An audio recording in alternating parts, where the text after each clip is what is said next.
Quiero agradecer, por supuesto, a con quienes compartimos la mesa. Yo voy a tomarme la libertad de un minuto de dar algunos agradecimientos. A la concurrencia, por supuesto, todos sean muy bienvenidos a la universidad, que digamos es el sentido de la universidad, abrirse para encontrarnos, y eso yo creo que ya es gratificante, sobre todo en este ámbito, ¿no? Lo segundo es agradecer a quienes colaboraron en la organización de este coloquio, que es un esfuerzo bastante grande, a la Red Iberoamericana de Valoración y Gestión de Cementerios Patrimoniales, y a la Red Chilena, por supuesto a la agrupación de amigos, a la agrupación cultural de amigas y amigos de los cementerios de Valparaíso, y por supuesto al equipo, que no lo voy a nombrar ahora, pero va a aparecer el equipo del proyecto ahí en online. No los puedo nombrar a todos, y a toda la gente que ha colaborado y a todos quienes están haciendo posible este encuentro, ¿no? Rescatar algo, o sea, que a mí me parece relevante que desde el mundo académico, desde estos proyectos que a veces se ven un poquito distantes o a veces son un poquito poco cercanos, ¿no? El esfuerzo que hemos hecho nosotros es transformar este proyecto y entregarlo a la comunidad viva que se preocupa del patrimonio y de los cementerios y del patrimonio funerario. Y es un esfuerzo importante pero muy gratificante. O sea, la idea es que esto no quede en el mundo académico, no quede encerrado en las aulas exclusivamente o en las revistas de indexación, sino que el esfuerzo sea que nos quede este recuerdo memorable de que fuimos capaces entre todos de colaborar, por eso le agradezco mucho, de encontrarnos, de conversar y de hacer cada día que el tema del patrimonio, que ya es el tema difícil, solo el patrimonio, ya lo saben muy bien, si a eso le ponemos apellido se vuelve más difícil todavía. Entonces estamos en un proceso de aprendizaje, no sobre el patrimonio funerario. Yo creo que esto es un hito desde el punto de vista de la relación que debe continuar más firme que nunca entre la sociedad civil, las organizaciones de la sociedad civil, las fundaciones, los administradores de cementerios que se encuentran acá, las agrupaciones culturales, el mundo académico y por supuesto los organismos públicos que también están acá, sobre todo los municipios. Entonces, digo, parto diciendo que valoremos el hecho de estar acá, ¿no? Y de la radio internacional, por supuesto, también. O sea, que tengamos ese vínculo internacional y seguir fortaleciendo desde el punto de vista de las universidades, creo que también es un mérito como lo planteó Eduardo Montemiño más temprano, ¿no? Eso es lo primero, dar un saludo, un agradecimiento y una emoción de gratitud hacia todos los que nos encontramos acá. Bueno, y ahora lo que viene, esto era más, digo, protocolarmente político, pero entiéndanlo como emocional, ¿ya? Como un espacio emocional. Yo creo que siempre es importante transmitirles lo que siento. Bueno, si me permite acá, Sofía, como siempre, vamos a empezar entonces. Mira, este es un proyecto de 3 años, financiado por ANIL. Tienen que salir ahí y el mío. Es un proyecto financiado por ANIL que dura 3 años y estamos en 1 año. Ya es importante. Lo que vamos a presentar acá son avances. Si quieren ponerlo más ciútico, work in progress. ¿Ya? Poniendo en vinilo. Ya. Work in progress. No, hemos producido evidencia porque estamos haciendo un estudio de casos. Entonces lo que estamos haciendo es un estudio comparativo. Ahí están los objetivos generales y específicos para ser formal. Además, felicito porque hay algunos estudiantes de magíster que están acá y es importante, hay estudiantes de magíster de USACH, estudiantes de magíster acá en la Universidad Central, por ahí están, que es importante mostrarles la parte también nuestra, ¿no? Que es la parte académica, cómo producimos evidencia científica respecto a un problema, ¿ya? Entonces, bueno, ahí está el objetivo, que es un proceso, es un estudio comparativo. Eso tiene un valor, porque muchas veces, revisando la literatura, hay mucho estudio de casos solos, cosa que tiene mucho valor, ¿no? Descriptivo o analítico de un cementerio, de una gestión, cosa que tiene un valor, eso no cabe ninguna duda.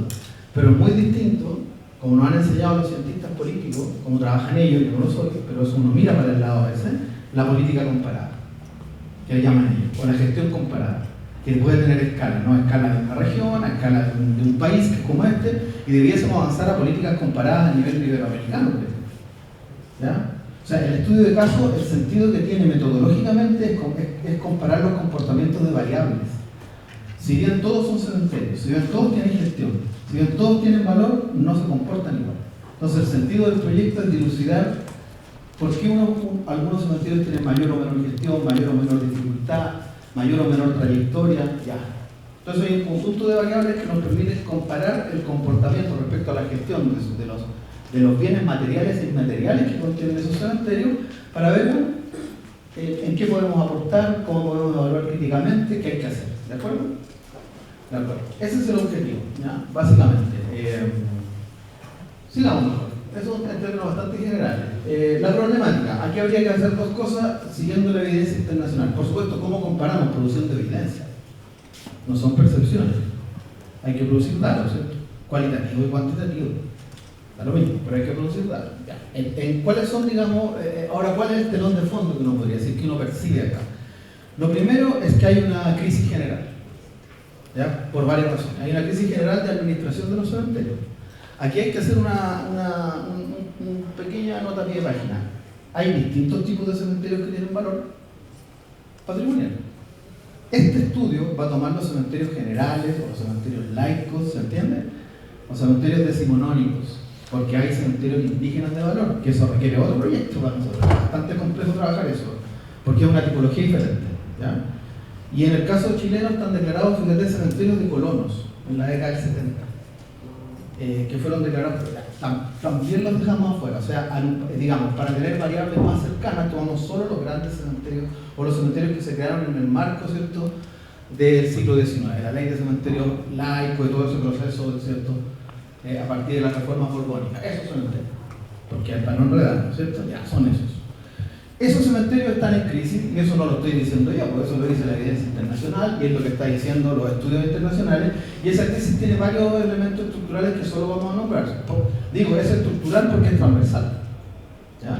Es estructural. Una es la crisis de la fe católica, por supuesto, que es un ciclo, digamos, sociológico que uno ya son décadas atrás. Entonces, por supuesto, ha aumentado la incineración, ¿cierto? Hay otras decisiones respecto a la cultura funeraria que van transformando la sociedad occidental, y una de esas es la incineración, ¿ya? Lo que cambia, por lo tanto, el imaginario que tenemos de rito funerario, ¿ya? Hay un tránsito, y eso ha pasado, o sea, estamos en un tránsito en algunas sociedades, como la chilena, de cambio en el rito funerario. Y también hay otras tipologías de cementerios que están compitiendo con las tipologías de cementerios laicos tradicionales del siglo XIX, que bien lo saben todos, es el cementerio parque, como oferta. Y tú la puedes situar más o menos en la década del 80 del siglo pasado. Y eso ha tenido bastante aceptación en términos comerciales y de mercado. Entonces, esa opción también compite con los cementerios tradicionales, ¿no?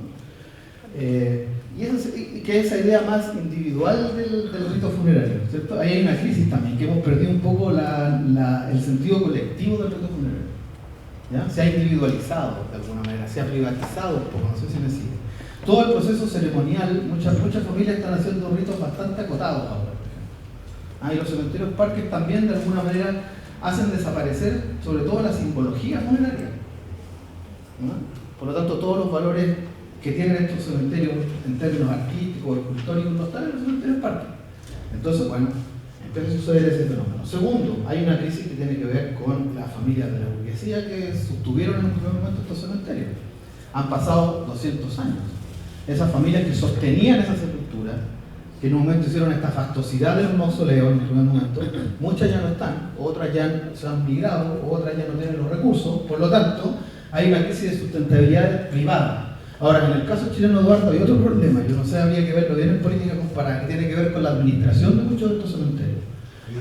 La mayoría, claro, y la normativa, ahí vamos. Bueno, lo primero aquí es la administración juntas de beneficencia, yo creo que eso es más o menos similar, eso fue en el siglo XIX. Pasaron en el siglo XX a administración central del sector salud, fueron administrados por el sector salud del Estado, ¿ya? Servicio Nacional de Salud. Pero en el año 1982, en el marco de la municipalización, pasaron a ser administrados por los municipios que inmediatamente crearon corporaciones municipales. Bueno, para los que somos chilenos sabemos este problema, Eduardo, pero ¿qué significa? Que los gobiernos locales tienen algunos serios problemas de financiamiento porque tienen que cubrir áreas que no son exclusivamente los cementerios. Los gobiernos locales chilenos administran en algunos casos educación, salud, recolección de residuos y otros temas, ¿ya?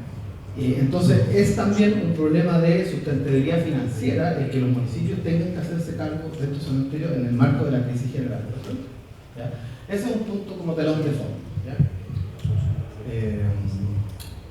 Pero, frente a toda crisis, hay una oportunidad. Entonces, lo que ha pasado, por lo menos la evidencia internacional indica, profesora, que en la década del 70 en Inglaterra algunas organizaciones vecinales de la sociedad civil se empezaron a preocupar por el estado de deterioro en que se encontraban sus cementerios tradicionales. Entonces, frente a esta situación crítica, son las propias comunidades las que comenzaron a organizarse para generar una alerta, una preocupación y llamar a la acción para protegerlos, salvaguardarlos, conservarlos, difundirlos, ponerlos en valor.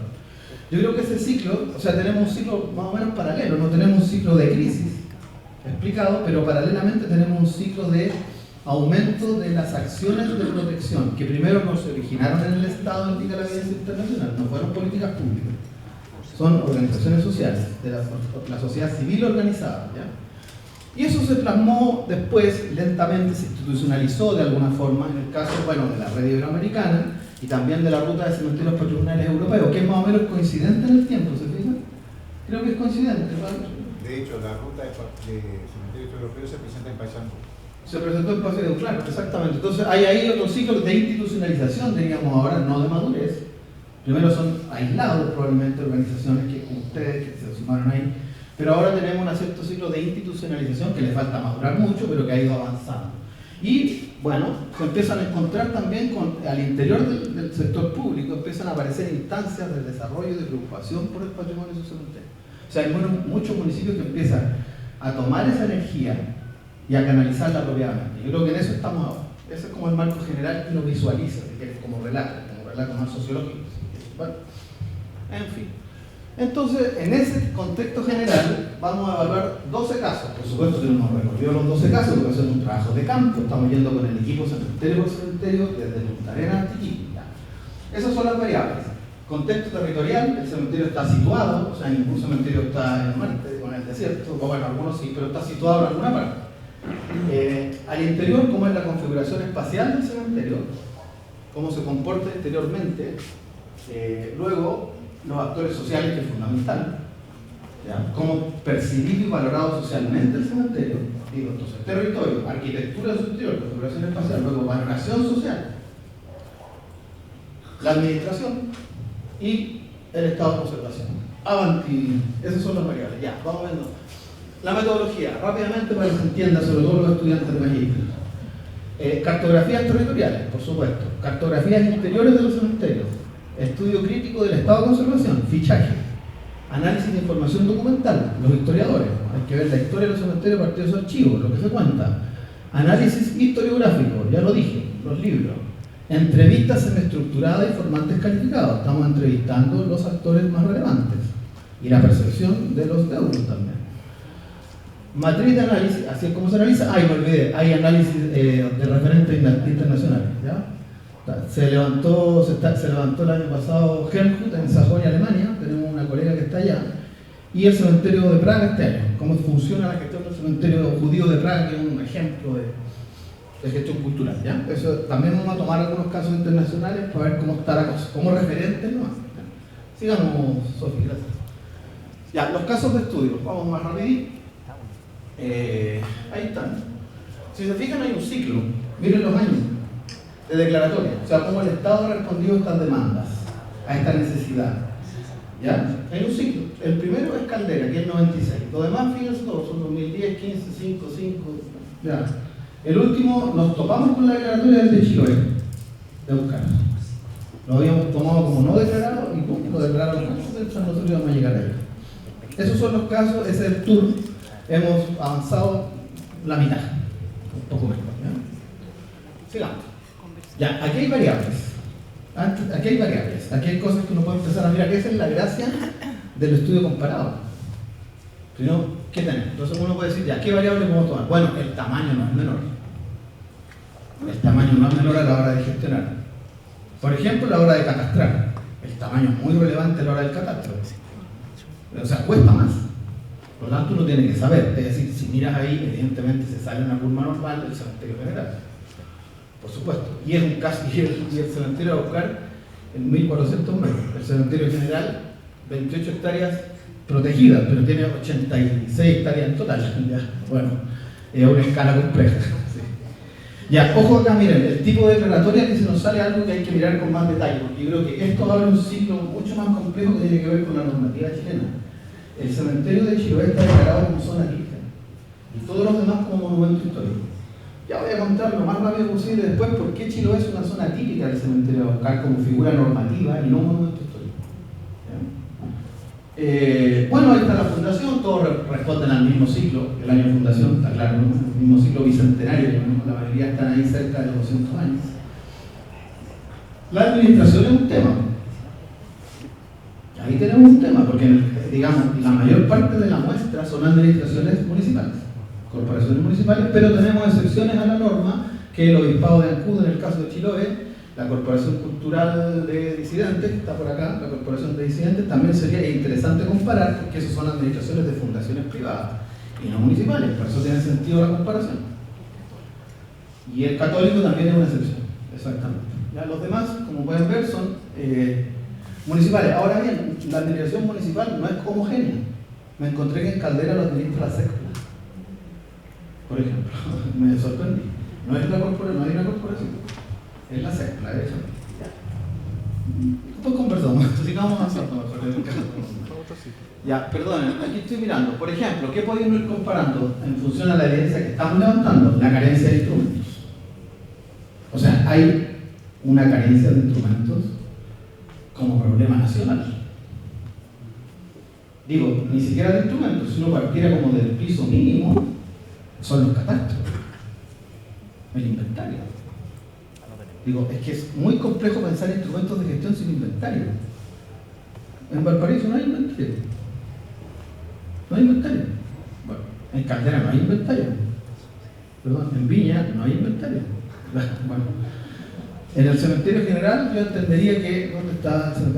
Habría plan de gestión y plan de manejo. Supongo que eso, hay un inventario de cultura que se hizo en un fundar, pero yo no sé si hay inventariado total de la zona protegida. Bueno, ahí tenemos un problema que hay que levantar como problema nacional. Los cementerios chilenos, como conclusión, no están inventariados. Si no tienes identificado el total de los bienes, ¿cómo puedes generar estrategias de manejo? Puedes hacerla, pero tienes una debilidad. ¿Cómo identifico las pérdidas si no tengo inventario? Si lo que uno hace en su casa o cuando se hace un inventario. Bueno, si yo quiero cuantificar o cualificar las pérdidas y no tengo el piso mínimo, ¿cómo yo puedo evaluar una gestión de año a año? O sea, el inventario es fundamental. Yo creo que es una primera conclusión de un año que llevamos sin inventario, muchachos, estamos complicados. Porque no hay cómo medir eso. ¿Cómo medimos, cuantificamos la pérdida total de la gestión, de lo que pasó? No es que se pierden cosas, pero todos los se los perdió. Es que siempre hay robos, si estamos de acuerdo. ¿Sí? Puede que no solucionemos los robos, pero podemos ir identificando año a año el comportamiento de ese fenómeno. Pero para eso hay que tener inventario. Porque ¿cuánto se ha perdido que no sabemos? Justamente por eso es un tema. Instrumentos. ¿Para qué te digo? No tenemos planes de manejo, no tenemos planes de gestión, no tenemos lineamiento de intervención. Lo que sí es interesante, hay planes de interpretación. Y en eso yo creo que hay que felicitar a muchos cementerios porque lo hacen muchas veces a pulso, muchas veces con mucha creatividad. Hay tours, hay circuitos. Por supuesto el cementerio general que tiene ahí lleva años de experiencia y que es más frecuente. Lo que les pasa con los demás es que existiendo no son frecuentes. No son permanentes, pero sí tienen una oferta, ¿ya? Y ahí lo van a explicar mejor las colegas en cada uno de los casos. Hay un trabajo de Viña que lo puede explicar mejor, el cementerio general también. Pero es una variable, y entender 2.0. ¿Qué significa? Si están nombrados por la gente como lugares que hay que visitar cuando uno llega a una ciudad. Esto mirado desde el punto de vista turístico. Eso es, ¿cierto? Aparece, Valparaíso no está. Pero por más que quise buscar, no aparecen los cementerios entre los lugares que la gente menciona que visitar en esa ciudad. Quienes están rankeados en las bases de datos internacionales es el Cementerio General de Santiago, creo que está entre los 10, no me acuerdo. Perdón, entre los 20 y Chiloé. Parece que va a ver qué hace. Sí, y Chiloé, que está entre los 15, en la ruta de Kenchi. Ya, en la ruta de Kenchi aparece como cosa que hacer en Chiloé, vaya a la isla de los Almas Navegantes. Entre los 15, son dos de los que tenemos, que estarían entre los 20 lugares que hacer en una ciudad. Estamos al debe porque el de Recoleta en Argentina está 3 o 4. ¿Ya? Top 5 seguro. ¿Ya? Aquí otra cosa, mira. Proyectos. Carpeta de antecedentes previos. Me quedé corto con el proyecto. Hay más proyectos, no necesariamente obras, pero es importante ver el peso específico del proyecto, porque eso indica la preocupación. ¿Ya? Entonces ahí tienen algunos ejemplos. Mira, lo que hay arriba del cementerio general, lo que están haciendo, incluir el WOMAD, incluir las mil guitarras, no solamente proyectos de restauración del cementerio, sino también plataforma cultural, que nos explicó más temprano Carlos Montemino. Proyectos en términos generales, no proyectos de arquitectura y de restauración. También de arquitectura, pero también como plataformas culturales. Entonces podemos ir sumando y comparando. ¿Ya? Entonces hay como variable los proyectos, por supuesto. Valor social, eso sí seguro. Todos los cementerios tienen un altísimo valor social. Eso se lo doy como evidencia total y absoluta. Eso lo hicimos a través de las entrevistas a los autores. Valor social. Ninguna duda en eso. O sea, hay un potencial. No es que la gente los olvide, no los considere, los considera mucho. Muchísimo. Eso está clarísimo. Eso no hay discusión. Si se fijan, todos dicen alto. Estado de conservación es más complejo. Ya, algunas de las conclusiones respecto al estado de conservación tienen que ver con datos secundarios, pero también con fichaje nuestro. Estamos fichando a una muestra de estado de sepultura con un modelo tipológico. ¿Ya? Estado de conservación complejo, ¿qué quieren que les diga, colega? ¿Ya? Complejo de conservación. Bastante, hay cementerios que están en mal estado de conservación. El cementerio 1 de Valparaíso, por ejemplo, urgente. Y el de Caldera, urgente. ¿Ya? Bueno, el cementerio 1 de Valparaíso no se podía entrar. No sé si ahora se puede entrar ahí, pero no se podía. Todavía no se entra. Ya. Esas son las variables. Ahora vamos a algunos casos rapidito, vamos a mostrarles los casos y saliendo. Es lo mismo, pero son los otros casos. ¿No? Es lo mismo. Siguieron los santineses, el laico. Vamos a hacer artículos por cada cementerio y vamos a hablar de poner recomendaciones a cada cementerio. Ahora va a salir el de Valparaíso, estamos trabajando en Chiloé y el de Viña está terminado. Ya. Este es el. A buscar. Este es. ¿Cómo se llama? Tienen que darlo, ¿no? Este es el de. Este es para que lo conozcan los que no lo conocen, muchos lo conocen, es el cementerio de, ahí ya fuimos, el 1-2 y Disidentes, en el Cerro Pantano, sí, en el Cerro Pantano. Ahí vamos a avanzar rápido. Ya, ¿qué problemas tenemos? El estado, digamos, el pórtico de acceso al cementerio 1 está construido por eso está cerrado, ¿ya? Entonces es una situación crítica. Caso cementerio. Uno de los fenómenos más recurrentes que encontramos ahí, a propósito de que no está el catastro, es la seguridad. Aquí yo creo que una de las variables más complejas de Valparaíso es la seguridad. ¿Ya? No solamente por el cementerio, sino que es un barrio que, producto de la pérdida de función funeraria, Valparaíso es un caso muy lindo, porque ahí la procesión, o sea, la idea mortuoria colectiva en Valparaíso es muy relevante. ¿Ya? Eso lo plantearon. Los bomberos mantienen la tradición. Pero se ha ido perdiendo. De hecho, se han ido perdiendo algunos atributos urbanos que fortalecían el cementerio, que era el ascensor. Valparaíso tenía un ascensor que llegaba directo, ya no funciona. El más cercano es el Reina Victoria, ¿no? que da al Cerro Alegre, hay que caminar un poquito. Pero antes tenía un ascensor directo. El barrio se ha ido perdiendo, no hay pérgola. No hay pérgola, ¿ya? Hay que subir un cerrito, ¿ya? Y descansar en la plaza del descanso. Muchachos, esto es súper cerca del plan esto. Son 10-15 minutos. Problema, no tienen ni una señalética. Nada nos dice que arriba están los cementerios. Y tampoco hay señalética en los cementerios. Ahí tenemos serios problemas de interpretación. Anda siempre algún turista, así, algún gringo perdido buscándolo, pero anda solo, así que hacen una aventura y pregunta. Pero falta señalética.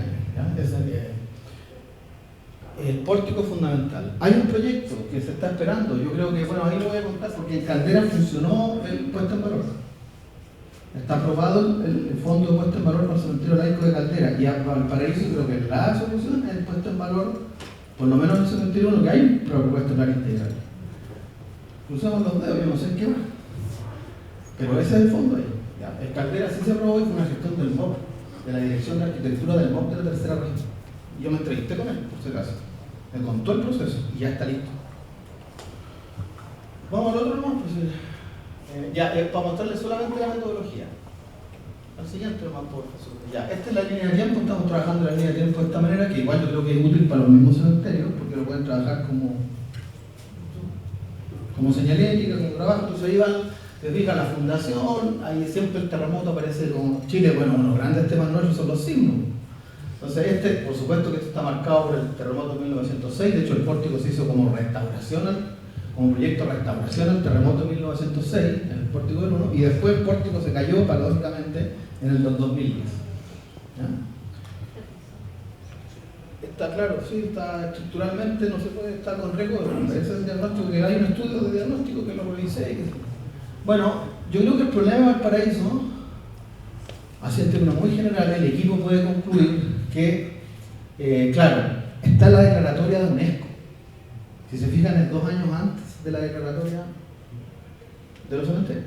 UNESCO lo dejó afuera del área de protección. Hubo una decisión política de UNESCO, técnica, pero política. ¿Política en qué sentido? A mí se me ocurre que lo que nos dijeron fue un recado. Los cementerios tienen valor, pero así como están. De hecho, está, muchachos, debe estar a 1 metro de la declaratoria. Y no ingresaron. Ya, eso generó una presión municipal y declararon. Porque esto fue una iniciativa municipal. Se declaró 2 años después, declaramos entonces monumento histórico en los cementerios. Pero están fuera de la zona típica y fuera de UNESCO. Ya. En el último informe nos integraron los cementerios de nuevo. Y no hay una recomendación respecto a eso. Por eso estamos a la espera. Yo creo que hubo una tensión que provocó la declaratoria de UNESCO. Se acelera una declaratoria municipal y bueno, muchachos, lleva 20 años la declaratoria. Igual es importante ver los años, ¿no? Sí, digamos, estos cementerios fueron declarados patrimonio hace 20 años. Igual hay que ahora hacerse preguntas. Y esa es la labor nuestra, desde la universidad. Bueno, ¿qué ha pasado? Parece que las preguntas van al final, maestro, ¿no? Porque si no, ya. Sigamos. Esto es importante, que está para todos los cementerios, que es entender el mapa de actores. Que tiene que ver, o sea, si hay algo que lo mostró Eduardo, si hay algo que es fundamental, es la capacidad de colaboración y de redes que tenga la gestión del cementerio. La capacidad de coordinación institucional y de vinculación entre Estado, sector público, fundaciones, universidades, potencia.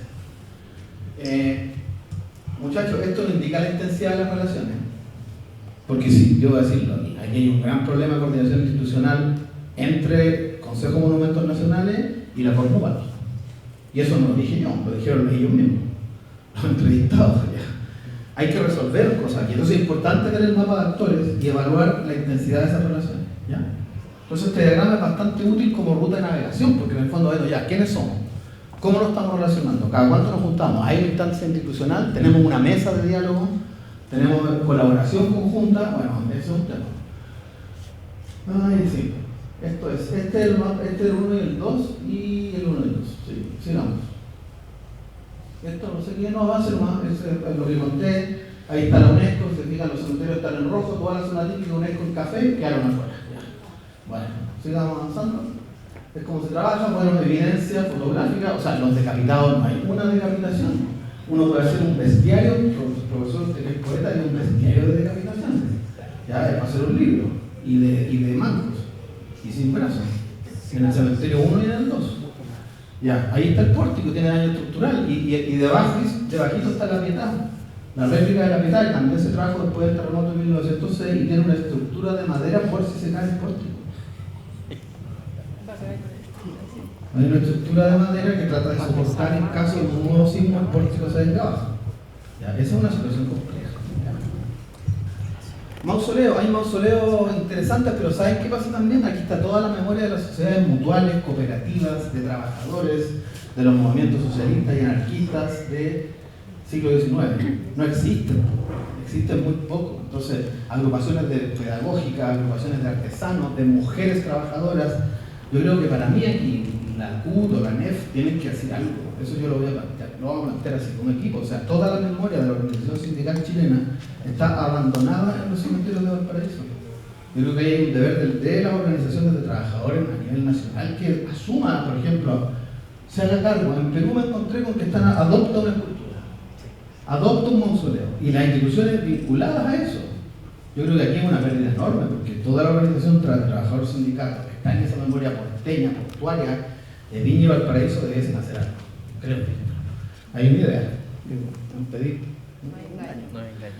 Ese es el fichaje, esa es la forma que estamos haciendo ficha. Ya vamos a pasar por Viña muy rapidito porque esto está Carolina. Entonces, yo estoy viendo gestión Carolina, pero esto te puede servir para que se hagan una idea.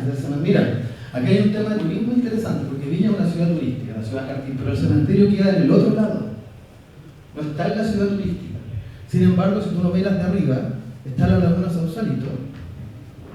Oiga, profesor Montemuño, y en ese estadio que estaba ahí, el estadio de, ¿cómo se llama? El Sausalito, fue sede del Mundial del 62. Si ven, no tenemos los títulos que usted tiene, por lo menos fuimos sede.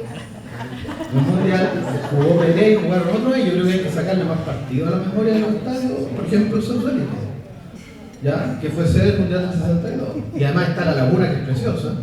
Hay una universidad al lado, y eso está muy cerca del cementerio de Santines, que es un barrio obrero, que además está protegido como zona típica. Entonces, Santines tiene, conversando con la gente de turismo municipal, está la idea de generar un polo turístico distinto al balneario, alternativo, que sería, oiga, quiere conocer una otra Viña del Mar, que no es lo que todos conocemos, y movilizarse un poco hacia allá. Y tiene ese potencial de barrio obrero, de un cementerio muy bien conservado en la zona, qué sé yo, el casco histórico, porque está protegido una parte. Ahí está el mausoleo de la Crava al fondo, en bastante mal estado de Carolina.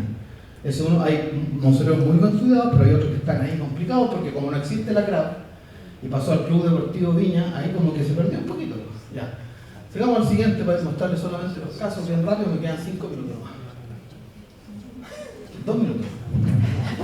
Ya, pero esa es la línea de tiempo para que vayan viendo, es como lo mismo, eso se lo vamos a entregar si quieren los cementerios, creo que les puede servir. Como diagrama, el equipo ya trabajamos muy bien, el mapa de actores, pero bien, aquí hay cosas interesantes en este. ¿Sabes qué? Aquí estuvo la municipalidad, me interesa mucho, SECPLA, turismo, cultura, trabajaron con el Consejo Monumento, definieron el polígono con el Consejo Monumento, hay universidades que apoyaron ahí, entonces este es un buen ejemplo de gestión, aparentemente. No, aparentemente, yo creo que sí. Lo que pasa es que ustedes declararon hace menos, entonces el ciclo de evaluación es menor, 2019, y tienen pandemia y estallido, entonces no se puede evaluar mucho todavía. Vamos. Viña. Viña, ahí están, ven el potencial que tiene Sausalito, ahí al lado está Sausalito, está el cementerio, todo. Sigamos. Vamos con Viña, es grande, son muchas hectáreas, 9 si no me equivoco, declaradas 1,7. La idea de Salvador Allende es potente, porque aquí el cementerio, siendo un cementerio local, encuentra en la figura de Salvador Allende una figura internacional. Yo creo que ahí hay una buena estrategia, muy buena estrategia, porque es un personaje que es reconocido nacionalmente e internacionalmente.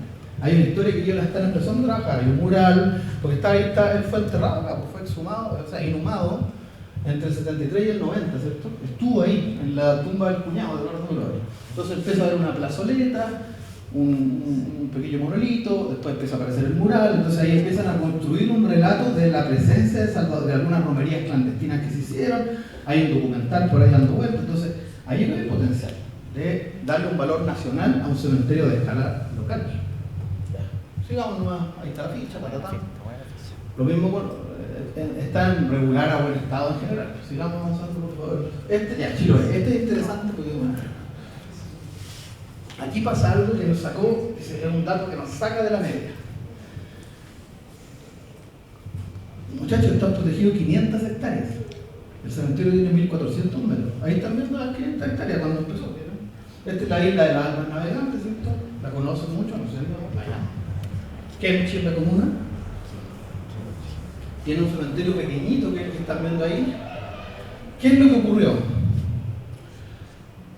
Hay preocupación por el humedal, por la isla, y al interior de esa isla está, no sé, Pía, ahí tú lo vas a trabajar mucho mejor que yo, no me voy a meter, pero está, digamos, también está esa tipología chilota de capilla, cementerio, digamos, ¿ya? Y espacios ya esplanadas de procesión. Está la tipología, la iglesia responde a la tipología patrimonial chilota, si tú la miras tipológicamente, materialmente y la morfología. Sin embargo, la tipología en entierro no tanto, ¿ya? No tanto, ahí la están viendo. Busqué las casas tumbas, pero eran un poco postmodernas. A ver, lo sabremos explicar. Tú lo sabrás explicar yo. Ya, pero es el humedal. Ese puente tiene 500 metros. Hay que restaurarlo, tuvo una mejora, pero hay que restaurar. Hay un jardín botánico alrededor, está el humedal. ¿Por qué hay preocupación por el humedal? Están las salmoneras, están las choreras cerca. ¿Ya? Entonces es interesante porque aquí se está poniendo en valor el patrimonio, digamos, religioso, el patrimonio arquitectónico, arquitectónicos de la tipología chilota, más un jardín botánico, más un puente. Bueno, ese puente aparece porque antes Estados Unidos, el terremoto nuevamente, maestro, del año de Valdivia, del 59, separó, generó que hubiera esa entrada de agua.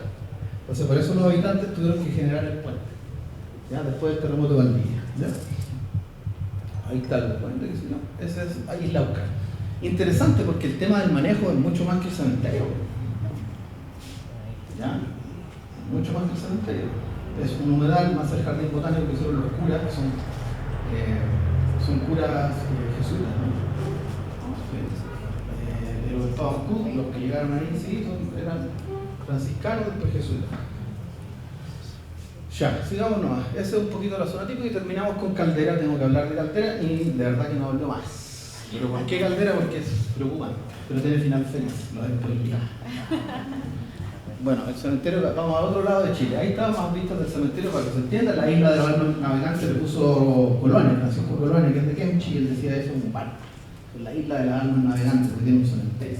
Entonces tiene un relato muy atractivo. En la figura de Coloane en Kemchi, la idea de estas almas navegantes. Este es un relato mítico, místico, que hay que aprovechar y que no están trabajando bien en Chiloé. Entre los 10 lugares más recomendados de Chiloé a visitar. Ya muchachos, Caldera. Ahí está, nos fuimos al otro lado de Chile, ahí está la bahía de Caldera, desierto de Atacama.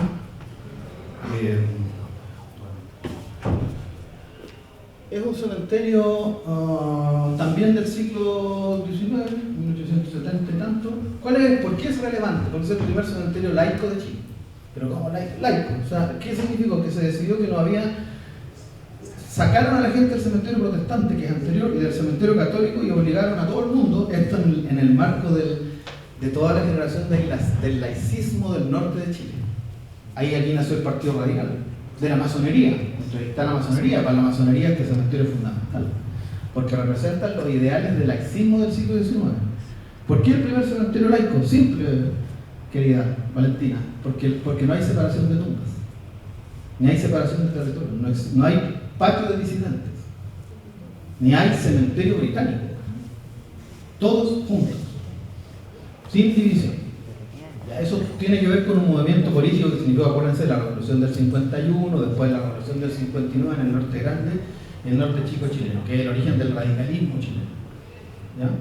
Y este cementerio refleja ese ciclo de laicismo, por eso está declarado. Problema tipológico, si ustedes están buscando la típica tumba nortina y si se ven en las imágenes piedras no pongáis que escarbar. Bueno, voy a ser bien franco, yo cuando entré pensé que me había equivocado. De verdad, entré y le dije a Juan Pablo, me entré por otro lado, este debe ser un área de expansión, chica, que me aparecía en el plano. Miren, se perdió la morfología, porque era morfología de cuadrícula de Amero, estaba ordenada, porque todos estos cementerios son copias de las ciudades. Todos los cementerios decimonónicos son un espejo de la ciudad de la época, el urbanismo higienista. Se perdió porque se perdieron los delíes de la sepultura. Mira, honestamente, y lo conversé con la gente del municipio, los 8 primeros filas del cementerio nos identifica una tipología tradicional que uno puede decir existe, las 8 primeras filas. Después, la CESCA se ha encargado de vender sepulturas porque esto fue no, porque no podía grabarlos, me dijeron que no. Pero conversé con la CESCA, que me administra. Dijeron que la gente de Caldera quiere tanto su cementerio que pide estar ahí, pero no hay control tipológico. O sea, lo que predomina es el cerámico y el techo de doble agua. Que uno puede decir, interpretémoslo, está bien. Ahora, ¿qué es lo que hay que decir? Hay un periodo de desregulación gigante, que creo que son 30 años de desregulación. Y hay un estado de deterioro de los mausoleos antiguos enorme. Pero, aquí viene el final feliz. La Dirección de Arquitectura del MOP de la tercera región presentó un proyecto de rehabilitación integral que fue aprobado. Entonces va a haber un proyecto de rehabilitación integral del cementerio de Caldera que no nace desde el municipio, nace desde el Ministerio de Obras Públicas y Dirección de Arquitectura, pero eso está aprobado, ¿ya? Pero tiene un daño bastante importante, pero está el proyecto, ¿ya? Está el proyecto, ¿ya? Hay que mejorar el cierre, la reja, el interior, renovar algunos mausoleos, mejorar los patios, etcétera, etcétera. Bueno, ese es el estado de cosas, queridos. Muchas gracias, hasta aquí yo creo por el momento. Thank you.